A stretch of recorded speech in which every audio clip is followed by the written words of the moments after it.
Sir నమస్కారం sir. నమస్తే sir, థియేటర్లలోకి సినిమాలు వస్తున్నాయి, అరకొరగా ఆడుతున్నాయి, కొన్ని ఆడకుండానే పోతున్నాయి. సో వీటి వల్ల థియేటర్లకు భారీ నష్టం అయితే వస్తుంది.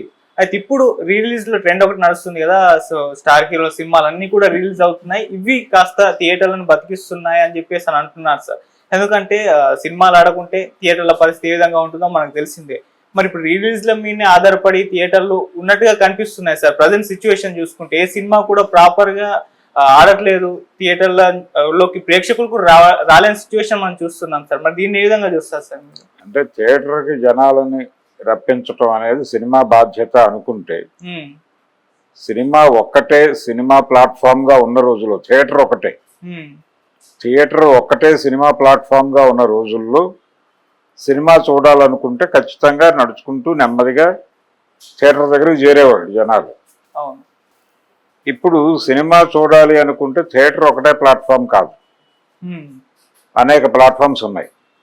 గదిలోకి వెళ్ళి తలుపేసుకుని మీ ఫోన్ని మీ టీవీతో అనుసంధానం చేసుకుని మీకు తోచిన సినిమా మీరు చూసుకునే ఛాన్స్ ఉంది. థియేటర్లో ఆడుతున్న సినిమా కూడా చూసేటువంటి అవకాశం ఉంది.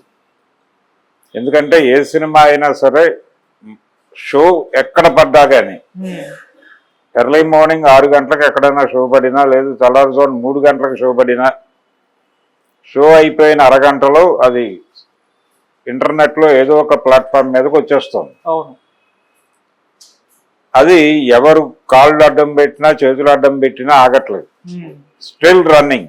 ఇటువంటి కండిషన్లో థియేటర్లకి జనాలని రప్పించటం అనేది క్రిటికల్గా మారిన పరిస్థితి ఉంది. నిజానికి శాటిలైట్ ఛానల్స్ మొదలైన, అంటే ఇంట్లోకి టీవీ వచ్చిన కొత్తలోనే కొన్ని థియేటర్స్ కళ్యాణ మండపాలుగా మారాయి. అంటే టీవీ వచ్చినంత మాత్రాన సినిమా హాల్ మూసేయటం ఏమిటి అన్నారు ఆ రోజున.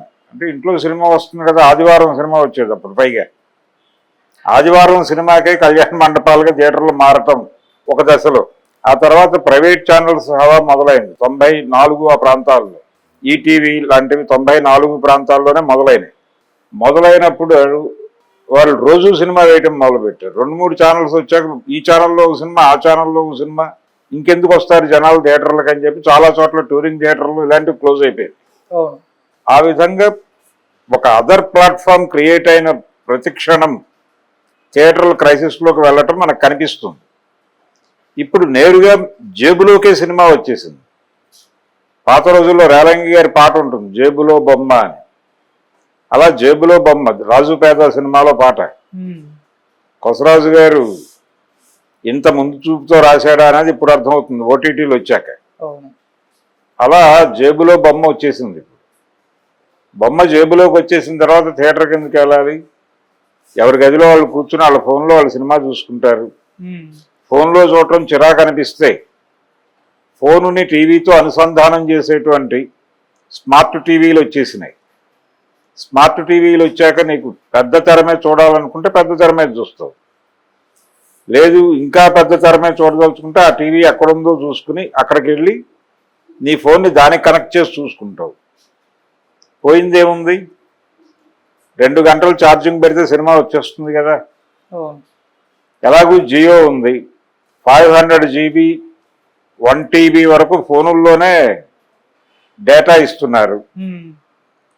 ఇంకేంటి కావాలి ప్రపంచానికి? 1000 సినిమాలు డౌన్లోడ్ చేసి పెట్టుకుని హ్యాపీగా చూసుకుంటారు. ఈ కండిషన్ వచ్చాక థియేటర్కి ఎందుకు వెళ్ళాలి? అప్పుడు థియేటర్కి జనాలను రప్పించాలంటే నీ దగ్గర ఇంకేదో ఉండాలి.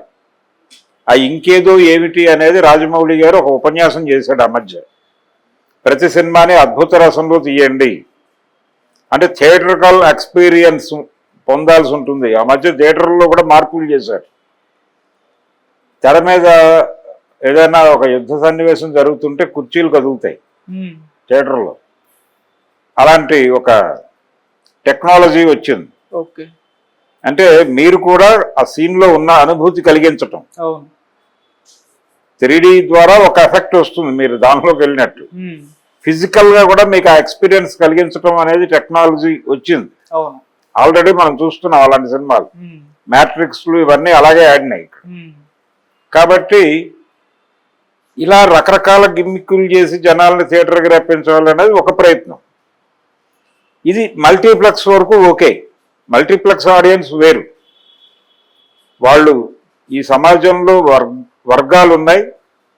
డబ్బులు సంపాదించే వాళ్ళు బీభత్సంగా సంపాదిస్తున్నారు, సంపాదనకు అవకాశాలు పెరిగినాయి, వాళ్ళు సంపాదిస్తున్నారు, ఎంజాయ్ చేస్తున్నారు, అక్కడికి వెళ్తున్నారు.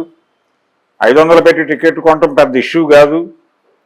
సామాన్యుడు 1000 రూపాయలు పెట్టి అక్కడ ఆ ట్రై కొనటం కష్టంగా భావిస్తాడు, కానీ చాలా క్యాజువల్గా 1000 రూపాయలు పెద్ద ఇష్యూ కాదు. ఆ ట్రేలో ఒక కోకోకోలా, ఒక పాప్కార్న్, ఇంకేదో పెట్టుకుని 1000 రూపాయలు అక్కడ పారేసి అలా తీసుకెళ్ళిపోతారు. ఇలా నడిచేటువంటి అంటే మల్టీప్లెక్స్ ఆడియన్స్ వేరు అనేది వాస్తవం. బాల్కనీ ఆడియన్స్ వేరు, నేల క్లాస్ ఆడియన్స్ వేరు.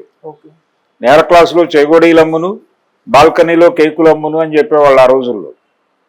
అలాగా ఇప్పుడు ఆ చెగోడీలన్నీ సింగిల్ స్క్రీన్స్కి వెళ్ళిపోయినాయి. ఇక్కడేమో 1000 రూపాయల ట్రైల్ అమ్ముతున్నారు మల్టీప్లెక్స్లో. సో మల్టీప్లెక్స్లు ఉంటాయి, సింగిల్ స్క్రీన్స్ ఉంటాయి, చచ్చిపోతాయి అనేది ప్రశ్న. ఇప్పుడు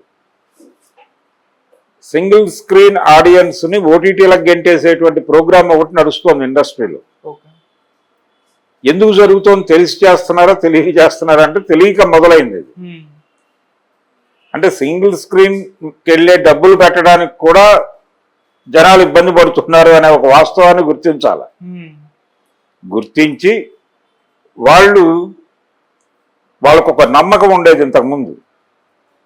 అంటే పెద్ద సినిమాలు సంవత్సరానికి చాలా వచ్చేవి. గతంలో రామారావు, కృష్ణ, నాగేశ్వరరావు వీళ్ళు హీరోలుగా నడిచిన రోజుల్లో ఏడాదికి ఆయన 15 సినిమాలు, ఈయన ఒక 20 సినిమాలు లెవెల్లో చేసుకుని వెళ్ళిపోయేవాళ్ళు. ప్రతి వారం 2 పెద్ద హీరోల సినిమాలు రిలీజ్ అయిపోయేవి, థియేటర్లకు జనాలు వెళ్ళేవాళ్ళు.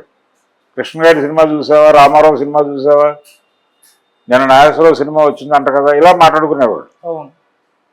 ఇప్పుడు పెద్ద హీరోల సినిమా అంటే అది సంవత్సరానికి ఒకటి, లేదు సీజన్లో ఒక పెద్ద హీరో సినిమా, ఇలా మారిపోయింది పరిస్థితి. సో పెద్ద హీరోల సినిమాలని రాజమౌళి గారు చెప్పినట్టు థియేటర్కల్ ఎక్స్పీరియన్స్ ఉండేటువంటి కథలతో నింపే ప్రయత్నంలో భాగంగా తప్పటడుగులు వేస్తున్నారు. అదొక వివాదం నడుస్తోంది. థియేటర్లని మొదటి నుంచి ఆదుకుంటున్నది చిన్న సినిమాలే. దాసరి నారాయణరావు గారు కొన్ని వేల సందర్భాల్లో చెప్పాడు ఈ మాట. చిన్న సినిమాని చంపేయకండి, చిన్న సినిమా చచ్చిపోతే థియేటర్ చచ్చిపోతుంది అని ఆయన ఓటీటీలు లేని రోజుల్లోనే మాట్లాడేవాడు. ఇప్పటికీ వారి మాటలు ఉంటాయి యూట్యూబ్లో. అటువంటి పరిస్థితిలో చిన్న సినిమా మీద ఒక కాన్ఫిడెన్స్ ఉంది జనాల్లో. దాసరి గారు స్వర్గం నరకం లాంటి సినిమా తీసి, రాఘవేంద్రరావు కలిసి జ్యోతి లాంటి సినిమాలు తీసి, బాలచందర్ గారు అంతులేని కథలు తీసి, బిఎన్ రెడ్డి గారు బంగారు పంజరాలు తీసి, వీళ్ళందరూ దేవదాస్ కనకాల చలిచీమలు తీసి, బిఎస్ నారాయణ గారు ఉమ్మడి బతుకులు తీసి, చిన్న సినిమా అంటే కంటెంట్ సినిమా అనే ఒక అభిప్రాయం కలిగించారు జనాలకి. చిన్న సినిమాలో కథ ఉండును, మా భూమి, ఈ సినిమాలన్నీ ఎందుకు చూశారు జనాలు? చిన్న సినిమా వస్తుందంటే జనాల్లో ఒక ఎక్స్పెక్టేషన్ ఉండేది. ఈ సినిమా చిన్న సినిమా, కొత్త ఆర్టిస్టులతో తీశారు అంటే ఎందుకో కొత్త ధరం ఉంటుంది, ఒక కొత్త పాయింట్ ఏదో చెప్తాడు, అది తెలుసుకుందామని వెళ్ళేవాళ్ళు. అంతే తప్ప హీరో మొహం చూసుకోదు. హీరో మొహం చూసి వెళ్ళే సినిమాలు ఉండేవి. కొత్త సినిమా, కొత్త ఆర్టిస్టులు, కొత్త డైరెక్టర్ ఏదో చెప్తాడు కొత్తగా అని వెళ్ళేవాళ్ళు. అందులో ఉంటే చూసేవాళ్ళు, లేకపోతే చూసేవాళ్ళు. లేకపోతే గౌతమ్ ఘోష్, నరసింహరావు, ఎవరికి తెలుసు? మా భూమి సినిమా ఎందుకు చూశారు? ఆంధ్ర ప్రాంతాల్లో కూడా తెలంగాణ సాయుధ రైతాంగ పోరాట నేపథ్యంలో వచ్చిన సినిమా ఎందుకు చూడాలి? ఆంధ్రాలో చూశారు. అక్కడ కూడా 100 రోజులు ఆడింది, 175 days అప్సరాలో ఆడింది కదా ఆ సినిమా మా భూమి. కాబట్టి నవరంగ్ థియేటర్లో చలిచీమలు ఎందుకు ఆడింది అంటే ఇదే రీజన్, ఏదో కొత్తగా ఉంటుంది. కళామందిర్ లాంటి బీభత్సమైన కెపాసిటీ ఉన్న థియేటర్లో ఊరుమ్మడి బతుకులు ఆడేసింది ఆ రోజుల్లో. ఎందుకు ఆడేసింది అంటే జనంకి ఒక హోప్ ఉండేది, చిన్న సినిమాలో పాయింట్ ఉంటుంది అని. అది కనెక్ట్ అయితే జనం చూసేవాళ్ళు. వీళ్ళు ఆ నమ్మకాన్ని చంపేశారు. వీళ్ళు చిన్న సినిమాల పేరుతో గందరగోళం తీసి, చిన్న సినిమాల్లో కంటెంట్ ఉంటుంది, చిన్న సినిమాల్లో ఒక డిస్కసివ్ పాయింట్ ఉంటుంది అనే నమ్మకాన్ని చంపేయటం వలన జనాల అపనమ్మకంతో సినిమా రిలీజ్ అవగానే ఆవేశపడద్దు నాయన, ట్రాన్స్పోర్ట్ రేట్లు కూడా పెరిగినాయి, పెట్రోల్ రేట్లు పెరిగినాయి, అందుకని కొంచెం ఓటీటీలో ఒకసారి చూసి బాగుంటే అప్పుడు థియేటర్లో చూద్దాంలే అనే వాతావరణానికి వెళ్ళిపోయారు. ఓకే. కానీ కంటెంట్ బాగుంటే ఇప్పటికీ థియేటర్కి వెళ్ళే వాళ్ళు ఉన్నారు. ఏ సినిమా మన శుక్రవారం రిలీజ్ అయినటువంటి మారుతినగర్ సుబ్రహ్మణ్యానికి జనం అన్ని సెంటర్లోనూ థియేటర్కి వెళ్తున్నారు. అది ఏముంది దానిలో, ఎంటర్టైన్ చేయగలిగాడు, థియేటర్కి వచ్చిన ప్రేక్షకుడిని నిరుత్సాహపరచకుండా నవ్వించాడు కాసేపు. అవును. నవ్వించడంతో పాటు అంటే పాత రోజుల్లో కమర్షియల్ నవలలు రాసేటువంటి రైటర్లు చెప్పేవాళ్ళు, బండెడి చెత్త మీద 4 విటమిన్ టాబ్లెట్లు వేసి అమ్మేస్తాం మేమని. అదే ఉంది అందులోను. నడిచింది, జనాలు ఎంటర్టైన్ అయ్యారు, హ్యాపీగా బయటకు వచ్చారు, ఓకే అనుకున్నారు. మొదటి రోజు కలెక్షన్స్ కంటే రెండో రోజు కలెక్షన్స్ పెరిగినాయి, మౌత్ పబ్లిసిటీ స్ప్రెడ్ అయింది. దానికి ముందు కమిటీ కుర్రోళ్ళు సినిమా, అందులో రిజర్వేషన్ లాంటి ఒక సెన్సిటివ్ ఇష్యూని కెలికి విజయవంతంగా సినిమాని రన్ చేయగలిగే డైరెక్టరు జనాలకు కనెక్ట్ అయింది. ఆ సినిమా కూడా కొంత కనెక్ట్ అయింది, ఆ కాన్ఫ్లిక్ట్ బాగానే వర్కౌట్ అయింది, క్యాస్ట్ కాన్ఫ్లిక్ట్. ఇలా ఏదో ఒక ఇంట్రెస్టింగ్ పాయింట్ ఉండాలి కదా సినిమాలో. ఇప్పటి సమాజానికి కనెక్ట్ చేసేటువంటి ఏదో కొన్ని 4 మూలకాలు ఉంటే కథ నడుస్తుంది. అలా ఇప్పుడు కొంచెం నమ్మకం కలిగించగలుగుతున్నారు థియేటర్లో ఉండాలా వద్దా అనే డిస్కషన్లో. ఇప్పుడు కండిషన్ ఏంటి అంటే, థియేటర్లో గనక మీరు మంచి సినిమాలు ఇవ్వకపోతే థియేటర్లు ఆటోమేటిక్గా చచ్చిపోయి ఈ ఆడియన్స్ అందరూ ఓటీటీలకు వెళ్ళిపోతారు. వీళ్ళు ఓటీటీలకు వెళ్లకుండా కాపాడుకోవాల్సిన బాధ్యత డైరెక్టర్లది, ప్రొడ్యూసర్లది. స్త్రీ 2 జనం చూస్తున్నారుగా, అది దానికి యానిమల్కి పెట్టినటువంటి డబ్బులకి ఎంత తేడా ఉంది, 4 ఇంతలు తేడా ఉంది. వసూళ్లలో అది 500 కోట్లు క్రాస్ చేయబోతోంది. అందుకని జనాలు థియేటర్లు ఉంటాయా ఉండవా ఈ చర్చ వచ్చినప్పుడు ప్రధానంగా చూడాల్సింది చిన్న సినిమాని బతికించుకోవటానికి మనం ఏం చేస్తున్నాం. అది దాసరి గారి గోడు మాత్రమే కాదు, చాలా మంది గోడు కూడా. ఆయన వాంటెడ్గా చిన్న సినిమాలు చేసేవాడు మొదట్లో, పెద్ద సినిమాలు చేయటం మొదలుపెట్టిన తర్వాత కూడా చిన్న సినిమాలు చేస్తూ వచ్చాడు. ఆయన రామారావు, నాగేశ్వరరావులతో సినిమాలు చేస్తున్న రోజుల్లో కూడా నీడ అనేటువంటి ఒక ప్రయోగాత్మక సినిమా చేశాడు, కొత్త పాయింట్తో చేశాడు. పైగా ఈ రోజున చెబితే చాలా మంది ఆశ్చర్యపోతారు. కొత్తగా యవ్వనంలోకి ప్రవేశిస్తున్నటువంటి పిల్లల మీద తల్లిదండ్రులు దృష్టి పెట్టకపోతే వాళ్ళు ఏమైపోతారు అనే ఒక సెన్సిటివ్ పాయింట్ మీద కృష్ణ గారి పెద్ద అబ్బాయిని పెట్టి, మహేష్ బాబు మొదటి సినిమా కూడా అదే